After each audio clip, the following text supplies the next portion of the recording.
ओम श्री गणेशाय नमः। श्री जानकी वल्लभो विजयते। श्री रामचरितमानस पंचम सोपान सुंदरकांड अर्थ सहित। जय श्री राम। जय हनुमान। शांतं शाश्वतं प्रमेयमनघं निर्वाण शांतिं ब्रह्मा सम्मुखणेन्द्रमंसं वेदान्तवेद्यं विभुं रामाख्यं जगदीश्वरं सुरगुरुं मायामनुष्यं हरे वन्देऽहं करुणाकरं रघुवरं भूपालचूड़ामणिं। शांत सनातन अप्रमेय प्रमाणों से परे हैं। निष्पाप मोक्ष रूपी जो है परामर्शदाता ब्रह्मा विष्णु महेश शेष जी, जिनका निरंतर जो है सेवा करते हैं, वेदांत के द्वारा जानने योग्य हैं। सर्वव्यापक देवताओं में सबसे बड़े, माया से मनुष्य रूप में दिखने वाले, समस्त पापों को हरने वाले, करुणा की खान, रघुकुल में श्रेष्ठ और राजाओं के शिरोमणि भगवान प्रभु श्री रामचंद्र जी जगदीश्वर कहलाने वाले परमात्मा की मैं वंदना करता हूँ। नान्याय स्त्रियार उपदे हृदय स्मदीये सत्यम मुदाम च भवान ग्लांतरात्मा भक्तिं प्रत्यक्ष रघुपंगु निर्भ्रामि कामाद्यो सहितं कुर्मान संजय।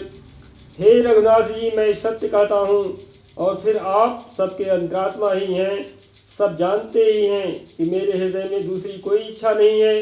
हे रघुकुल श्रेष्ठ, मुझे अपनी निर्भरता पूर्ण भक्ति दीजिए और मेरे मन को काम आदि दोषों से रहित कीजिए।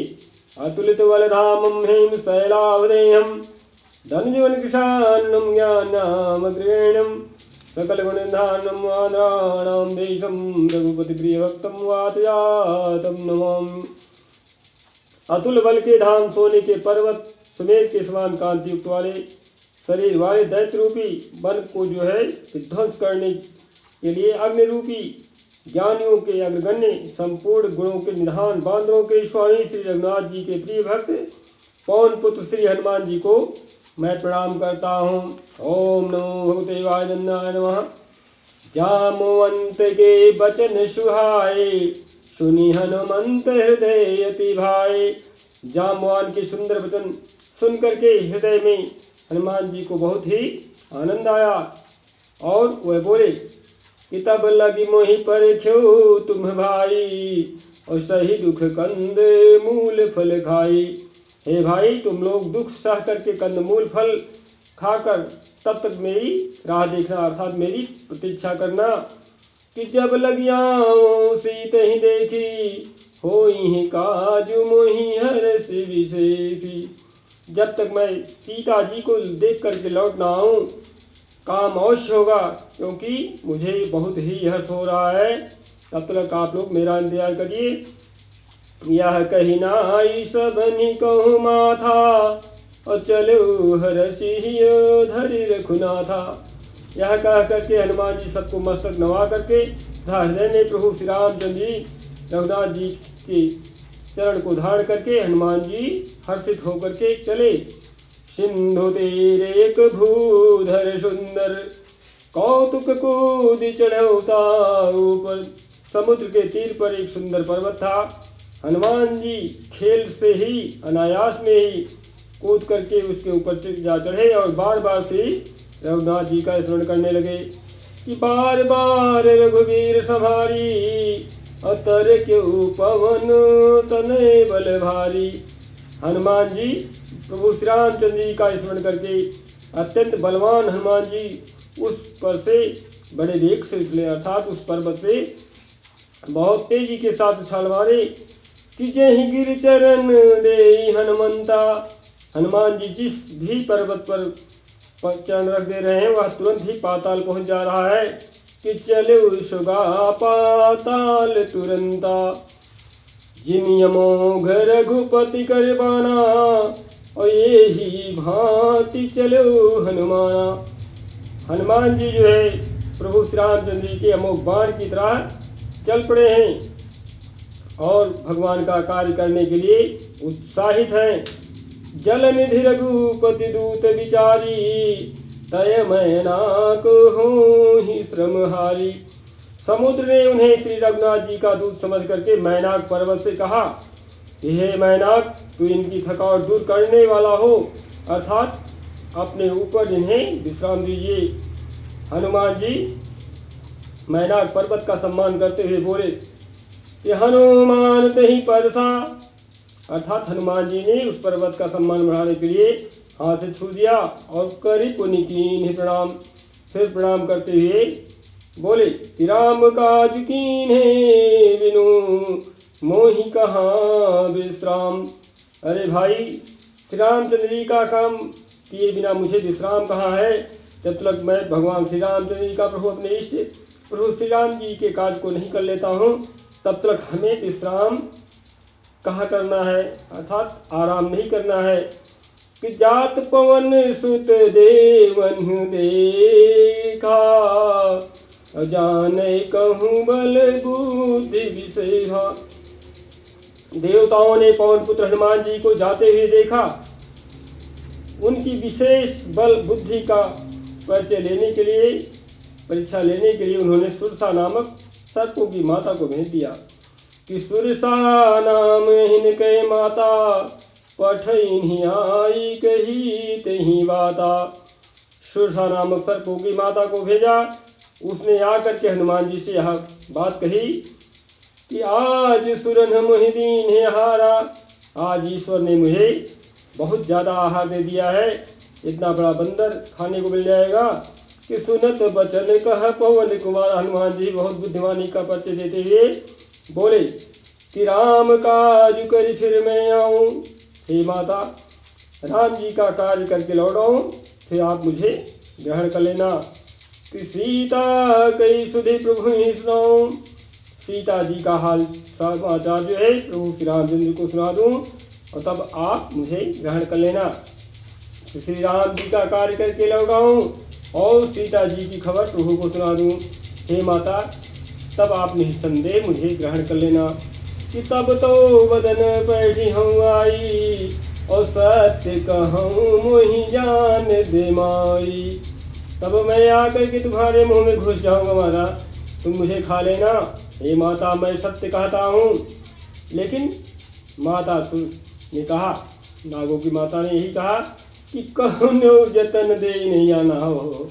कितना आनंददायक प्रसंग है। वह माता जो किसी भी प्रकार से हनुमान को जाने नहीं दे रही है। अब मुझे जाने दीजिए माता।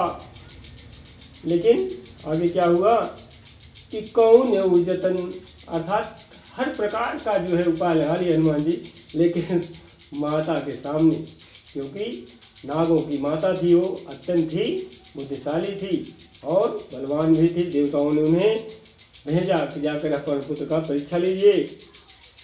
कि कौन जतन दे नहीं आना, अगर ससुन मोहि कहो हनुमाना।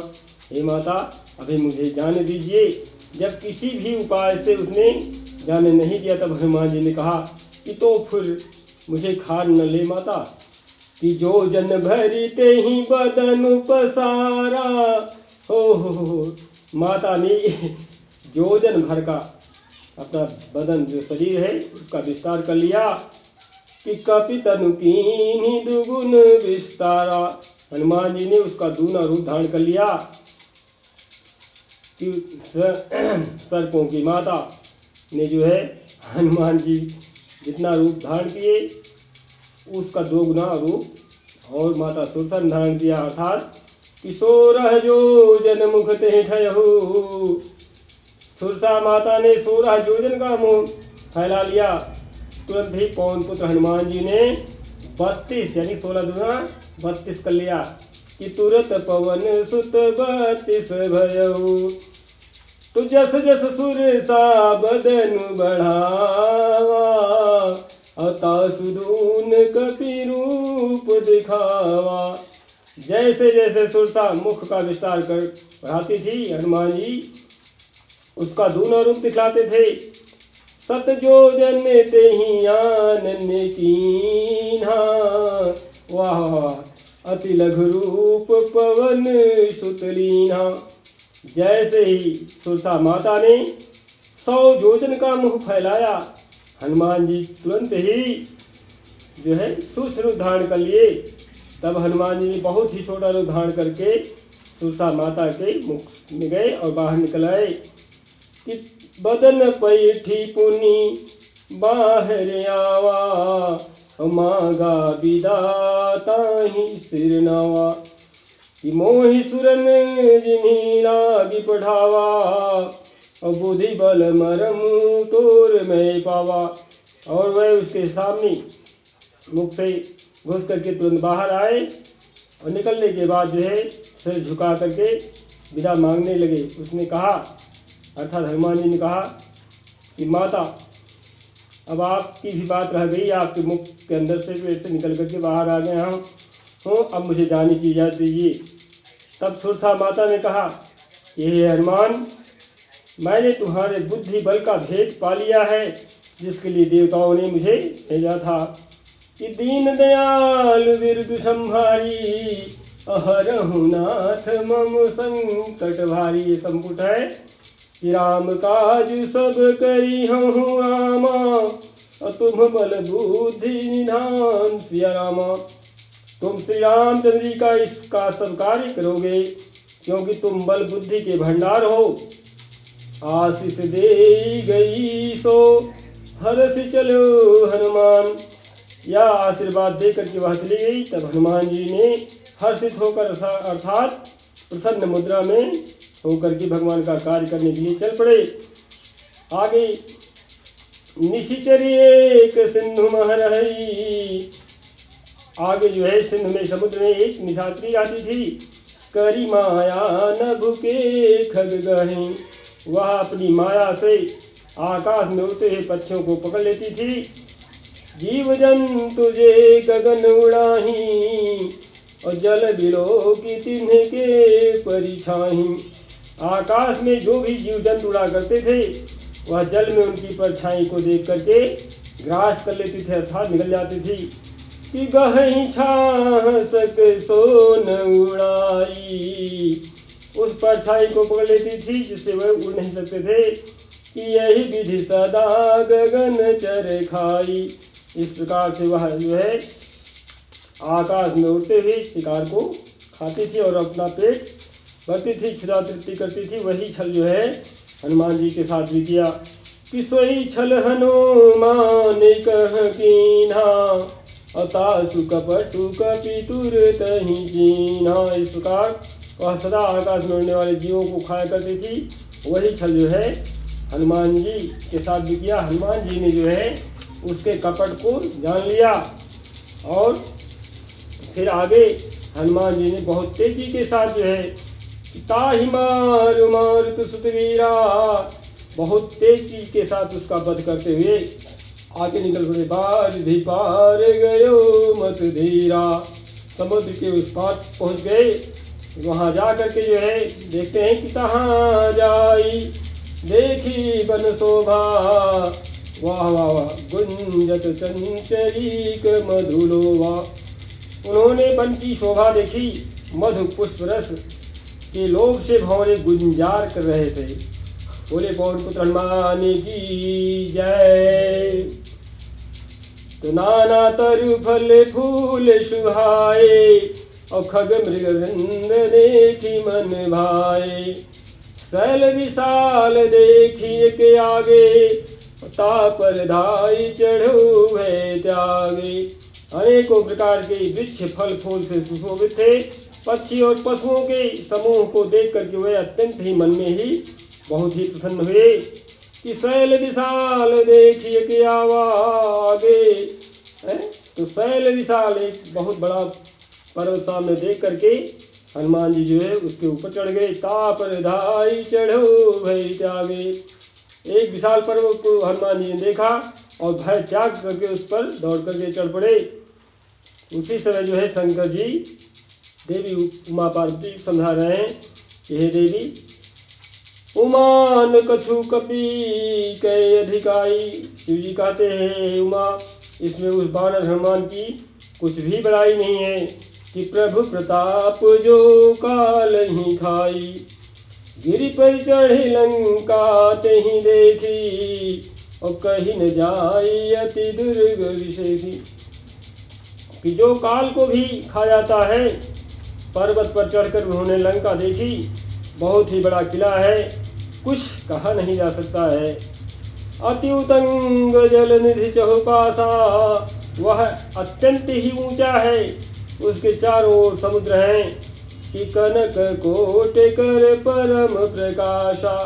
सोने के परकोटे चहर दीवारी का परम प्रकाश हो रहा है।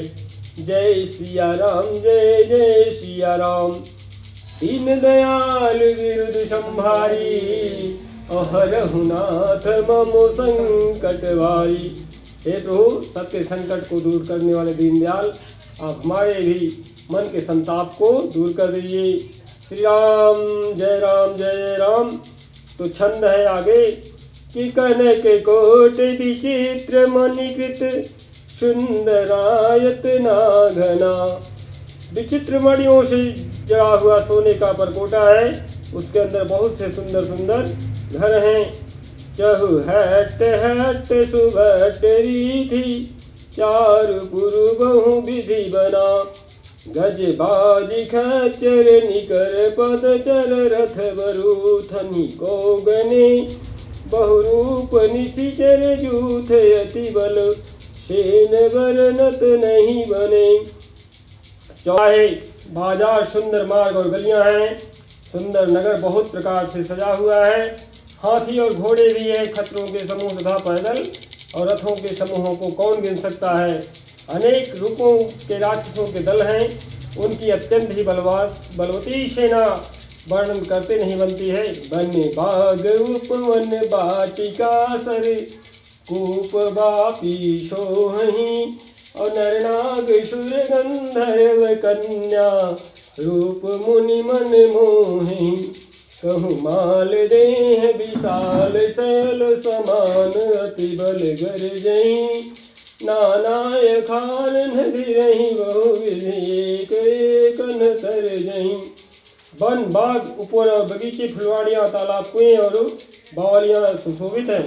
मनुष्य, नाग, देवताओं और गंधर्वों की कन्याएं अपने सौंदर्य से मुनियों के भी मन को मोहने के लिए तैयार रहती हैं। उनके मनों को मोह लेती हैं।